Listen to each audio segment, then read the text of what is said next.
Welcome back. How's everybody doing today? Today, I'm going to finish up making these skins, or at least finish up the next step in finishing these skins.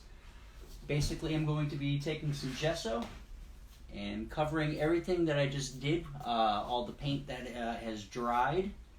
And there's a couple of things I need to get off there. But yeah, and then after that, once it's dry, I will be scraping off what is there, and then that's when we get to see what these skins look like. I still don't have a great idea of what it's going to look like.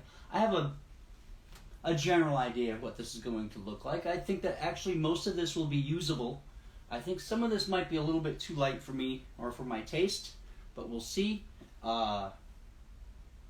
Yesterday, when this was a very watery wash still, I knew that it was going to shift some direction. It looks like the entire thing shifted this way by the time it was completely dry, which what happens is a lot of the pigment gets very, very dark in that area, and sometimes it's not as usable, but sometimes it can be very brilliant. And I believe this one is going to be one of the brilliant ones, so I'm really looking forward to this drying. So what I'll be doing, I'll just get into it right now. I will be adding my gesso. I'll just be brushing it on with this spatula, which is just a silicone. And yeah, let's get to it. In the meantime, let me see who's here. Oh, well, hello there. Let me wave to that. It's good to see you. Thanks for joining me.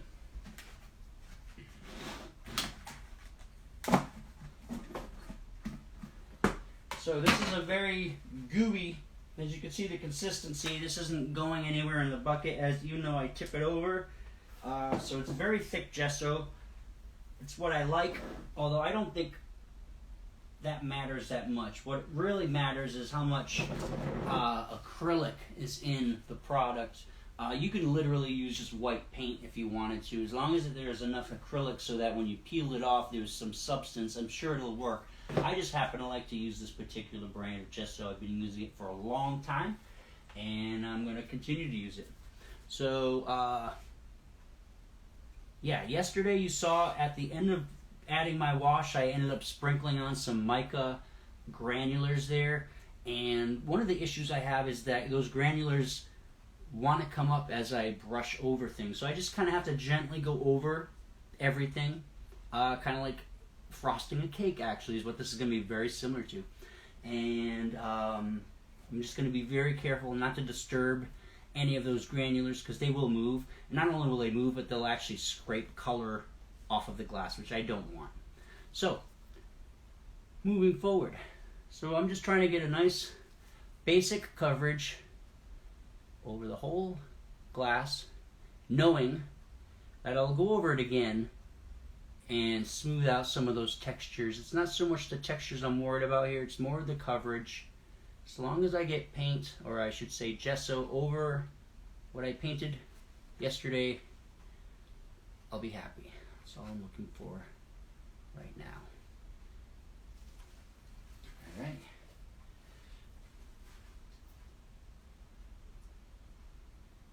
And there will be some peaks and valleys. I try to even those out as I go, but it's not the main focus. Alright. Because I do know that once this dries, this first layer, I'm not going to have to be as delicate. I can definitely go into it a lot quicker than I am right now, but this needs to take a little bit of time. I'll take a knee and do this.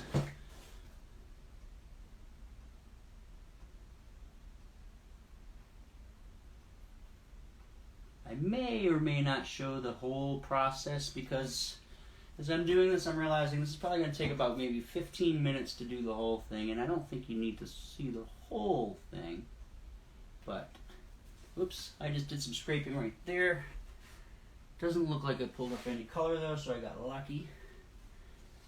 Let me just take my time going over that.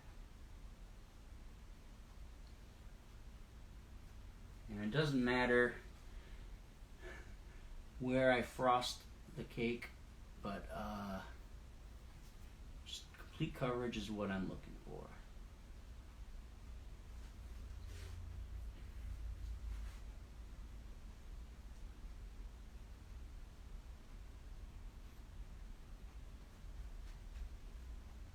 Some people have asked me, well, how the heck did I come up with this idea in the first place?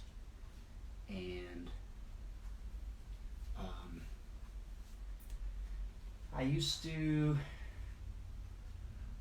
well, throughout my career I've enjoyed being able to recycle or repurpose, I should say, materials, because I would find them to be beautiful, and I felt like I could create art out of them. So when I used to paint in a different way, at the end of the day, after scraping my glass palette, which is where I would mix all my paint, I would find that all the material that would come up when I would clean my palette at the end of the day, I would scrape it with a razor blade. I would notice that there'd be so much beautiful colors and textures, and all sorts of beautiful things would happen on the underside of the glass unintentionally.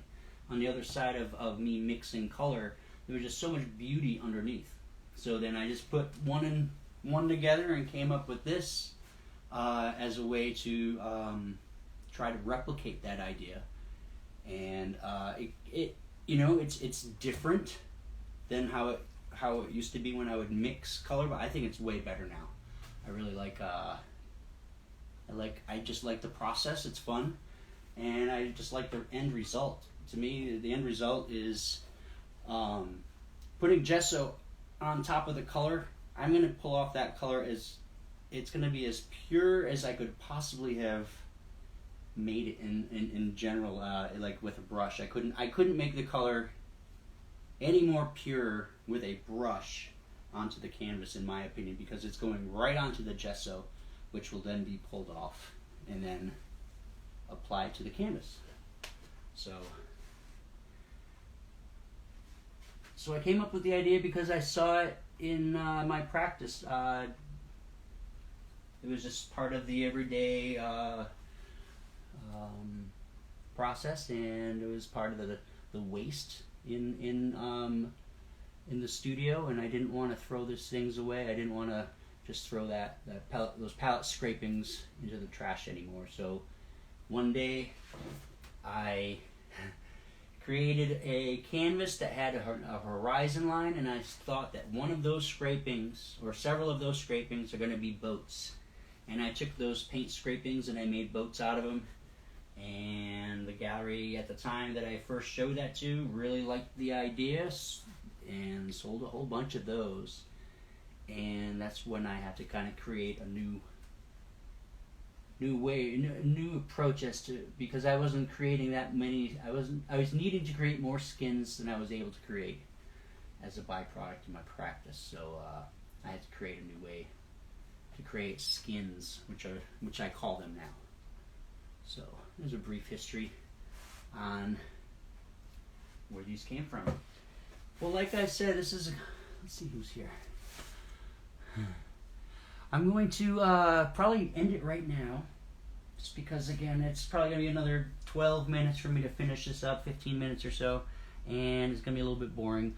But I hope you have a great rest of your day, and join me tomorrow when I actually will, maybe tomorrow or the next day, I may have to add some more layers of gesso, which you won't need to see. But when I peel this off and we get to reveal the actual painting that's been done, you will be here with me for that. So make sure you stay tuned, and thanks again for watching.